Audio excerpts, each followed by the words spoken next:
Malengo ya mjadala iko kusema kama ni watu wajue ya kuwa hapa sasa Uvira tuko na governor liwali wa jimbo. Yale mambo ya muhimu yenye liwali anapaswa kufanya kusudi watu wajue kwa kuwa tuko na liwali hapa. Tuko na miezi 8 hapa ndugu mtangazaji. Ukiangalia Uvira hakuna hata 0 pavé hata gouvernement provincial chafanya.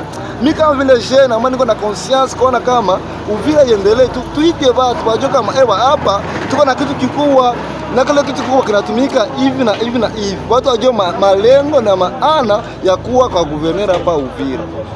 Kwa kweli wamekuwa vizuri, kila mtu ameeleza sawa na gisi yetu tulimpatia hayo, na kila mtu alisema vilivyokuwa ndani ya TDR yetu, na ndio alisema hapo. Kwa kweli nasema wote walifaa vizuri. Mada ya kwanza alikuwa anasema kwa kuwepo hapa kwa muda kwa wakuu viongozi wa province, sisi wa raia wa Uvira tutanafika nini, usisana vijana wa jimbo la Uvira tutapata nini, tutatarajia kwao ungana kwa kitu kimoja, kwa malengo mamoja, Uvira tiendelea. Kwa sababu Uvira tunaona hivi, hata wakia hivi insetu Uvira nini ibadilike, Uvira songe mbele.